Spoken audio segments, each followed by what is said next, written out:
Ibu, Bapak, dan Saudara, selamat berjumpa dalam Lentera Kehidupan edisi Sabda Tuhan pada hari ini, Selasa 31 Maret tahun 2026. Salam kasih di dalam Tuhan Yesus Kristus.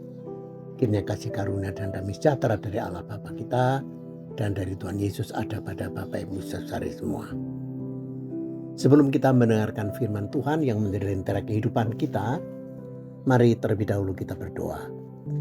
Allah Bapa Surgawi, kami bersyukur Engkau menuntun kami sepanjang hari. Hingga saat ini kami hendak mendengarkan sabda. Bukalah mata hati kami untuk kami mengerti sabda Tuhan. Semakin memberikan kepada kami semangat untuk tetap setia dalam iman. Di dalam nama Tuhan Yesus kami berdoa. Amin. Ibu, Bapak, Saudari, Lentera Kehidupan pada hari Selasa ini bertemakan daya kuasa salib. Daya kuasa salib. Dalam kitab 1 Korintus pasal 1 ayat 18, 1 Korintus 1 ayat 18, firman Tuhan begini, sebab pemberitaan tentang salib memang adalah kebodohan bagi mereka yang akan binasa. Tetapi bagi kita yang diselamatkan, pemberitaan itu adalah kekuatan Allah. Ibu, Bapak, Saudari, seorang pemudi sangat kecewa dan menangis karena bandul salib pada kalungnya hilang. Kemana-mana telah dicari, namun tidak ditemukan. Padahal benda itu adalah hadiah ulang tahun dari ibundanya. Tangis dan rasa kecewa bukan karena benda itu berbentuk salib, tetapi karena benda itu hadiah ulang tahun dari ibunya. Kekecewaan bukan karena bandul salib itu sendiri yang hilang, tetapi karena nilai hadiah itu terhilang. Sehingga tidak ada artinya apa-apa benda yang berbentuk salib itu sebenarnya. Berbeda dengan seorang pemuda yang begitu bangga pada bandul salib di kalungnya. Karena baginya bandul bentuk salib itu menjadi identitas dirinya, bahwa dia benar-benar pemuda Kristen yang memang Kristeni. Bagaimana Bapak Ibu Saudara dengan rumah kita, dengan Anda, dengan kita? Di rumah ada salib sebagai aksesori atau hiasan dinding. Ada tidak? Untuk kepentingan apa kalau itu ada? Kita sadar bahwa benda bentuk salib telah menjadi identitas Kristen sejak kapanpun sampai kapanpun. Benda dengan yang dikenakan pemuda misalnya.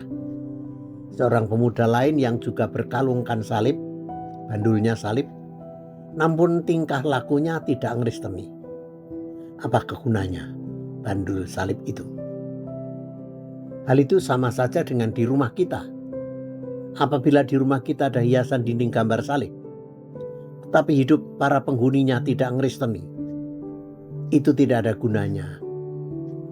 Nah, begitulah yang oleh Rasul Paulus disebut sebagai pemberitaan tentang salib adalah suatu kebodohan. Itu sia-sia. Salib adalah kekuatan Allah. Maka memberitakan tentang salib Yesus pada dasarnya adalah memberitakan tentang kekuatan dan kebesaran Allah. Dalam tradisi masyarakat Yunani pada zaman itu, salib adalah tanda penghukuman kepada orang-orang yang jahat. Hukuman untuk orang yang sejahat-jahatnya orang. Namun bagi Yesus, salib adalah tanda adanya perubahan dan bukti adanya anugerah keselamatan bagi setiap orang yang percaya. Oleh karena itu, memberitakan salib Kristus adalah memberitakan kuasa dan keagungan Allah.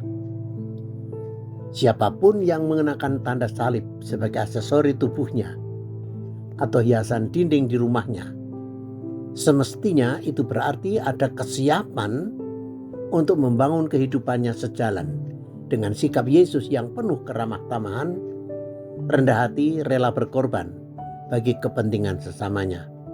Bukan malah sebaliknya, egois, angkuh dan sombong, merasa paling hebat dan harus paling menang. Oleh karena itu marilah dengan iman kepada salib Kristus kita menjadi rendah hati dan suka melayani untuk kepentingan bersama.